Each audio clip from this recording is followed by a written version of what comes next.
wabarakatuh. Saya Cindy Bias Pilihan dengan NIM E1E020189 di program studi PGSD Universitas Mataram. Saya di sini akan bercerita mengenai legenda Sang Kuryang. Pada zaman dahulu, hiduplah seekor babi hutan di tengah hutan. Babi tersebut akhirnya merasa kehausan. Setelah itu, dia pun meminum air yang berada di sebelahnya. Tak disangka, ternyata air tersebut merupakan air seni dari Raja Sungging Purbangkara, yang merupakan Raja Sakti yang memiliki kekuatan. Akhirnya, babi tersebut mengandung. 9 bulan setelah babi tersebut mengandung, akhirnya babi tersebut melahirkan bayi perempuan, dan raja yang mengetahui hal itu langsung masuk ke dalam hutan dan mengambil bayi tersebut. Bayi tersebut dibawa ke istana dan diberi nama Dayang Sumbi. Dayang Sumbi dibesarkan di istana, bertahun-tahun dia menjadi wanita yang sangat cantik dan juga diminati oleh banyak sekali bangsawan, yang mana bangsawan-bangsawan tersebut, putra-putra dari raja-raja tersebut meminta untuk melamar Dayang Sumbi, tapi Dayang Sumbi tidak mengiyakannya. Karena tolakan yang diberikan oleh Dayang Sumbi, banyak sekali pertumbuhan darah yang terjadi, yaitu para pangeran-pangeran melakukan pertingkaian dan menyebabkan pertumpahan darah di mana-mana. Dayang Sumbi yang mengetahui bahwa itu adalah perbuatannya, dia pun meminta izin kepada raja supaya dia pergi ke dalam hutan dan bersemedi di sana sendirian. Dayang Sumbi pun diiyakan permintaannya oleh raja. Dia pun pergi ke dalam hutan sendirian, tetapi akhirnya dia didampingi oleh satu ekor anjing yang bernama Tumang. Pada saat itu, dia sedang menenun tenunannya, dan tak sengaja dia menjatuhkan tenunan itu. Dan akhirnya, dia pun merasa malas untuk mengambilnya. Dia pun berkata, "Barang siapa yang dapat mengambilkanku bahan tenunan, jika perempuan akan kujadikan saudara, dan jika laki-laki akan kujadikan sebagai suami." Tumang yang mendengar hal tersebut, dia langsung mengambil bahan tenunan tersebut. Dan juga itu yang menyebabkan Dayang Sumbi harus menikahi si Tumang. Dan akhirnya si Tumang dan Dayang Sumbi pun menikah. Pada suatu hari, dia pun mengandung anak si Tumang. Kenapa hal itu bisa terjadi? Itu karena Tumang merupakan titisan dewa, dan juga dia telah diubah menjadi binatang, seekor anjing, dan dijatuhkan ke bumi. Itu sebabnya Dayang Sumbi pun mengandung. 9 bulan Dayang Sumbi mengandung, akhirnya dia pun melahirkan dan memberi nama anaknya, yaitu Sang Kuryang. Setelah bertahun-tahun, Sang Kuryang hidup di dalam hutan, dia pun tumbuh menjadi laki-laki yang tampan, yang perkasa, yang gagah, dan juga mempunyai hobi berburu. Suatu hari, Dayang Sumbi menyuruh Sang Kuryang untuk mengambilkannya hati rusa, dan akhirnya Sang Kuryang pun melakukan perburuan. Dia juga mengajak si Tumang untuk melakukannya. Suatu saat, dia melihat rusa berada di balik semak-semak dan menyuruh Tumang untuk mengambil dan mengejar rusa tersebut. Tapi si Tumang tidak mau melakukannya.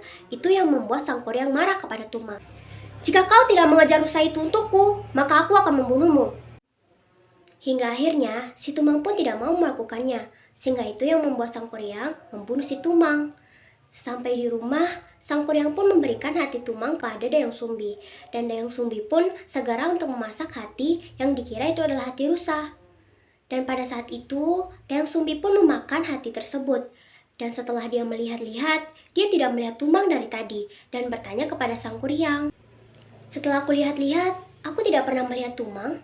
Di mana Tumang?" "Aku telah membunuhnya, Bu, karena dia tidak ingin mengejarkanku rusa." "Kenapa kau membunuhnya? Dasar anak durhaka!" Ampun Ibu, kenapa Ibu sangat marah? Padahal dia hanya seekor anjing." "Asal kau tahu, dia adalah ayahmu dan kau tega untuk membunuhnya." "Baiklah, jika Ibu lebih mencintai anjing itu, aku akan pergi dari sini dan meninggalkan Ibu sendiri." Akhirnya Sang Kuryang pun pergi meninggalkan ibunya sendiri di dalam hutan. Dayang Sumbi yang merasa bahwa dia telah bersalah karena anaknya telah pergi dan juga telah memakan hati dari si Tumang yang merupakan dewa, dia pun meminta maaf kepada dewa dan bersemedi di dalam hutan.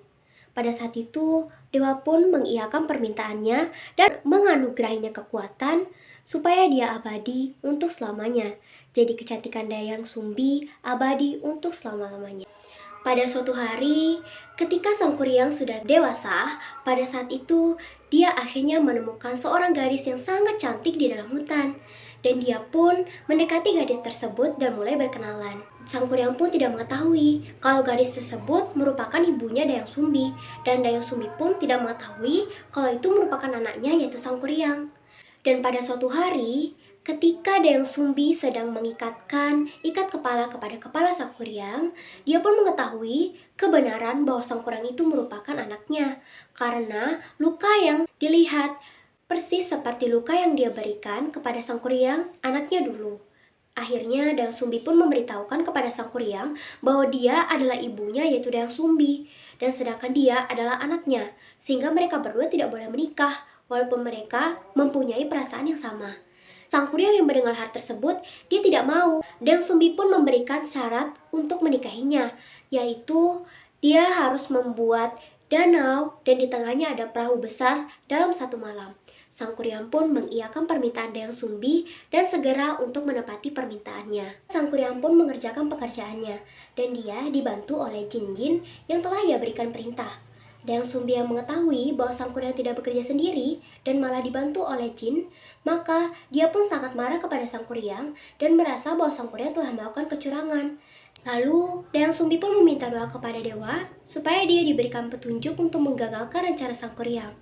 Sehingga pada saat itu, dia pun mendapatkan petunjuk, yaitu dia mulai menebar buah rarang atau kain tenun putihnya dan juga memaksa ayam jantan untuk berkokok. Sehingga itu menyebabkan jin-jin yang membantu dari pekerjaan Sang Kuryang merasa ketakutan karena fajar akan tiba. Sang Kuryang yang merasa terbodohi, dia pun sangat marah dan memarahi Dayang Sumbi atas apa yang telah diperbuat. Akhirnya, karena rencana Sang Kuryang gagal, maka dia pun tidak jadi untuk menikahi Dayang Sumbi. Sehingga Sang Kuryang pun sangat marah dan emosi, dia pun menendang perahu tersebut sampai perahu tersebut terbalik. Itu yang menyebabkan perahu tersebut sekarang berubah menjadi gunung yang dikenal dengan nama Gunung Tangkuban Perahu.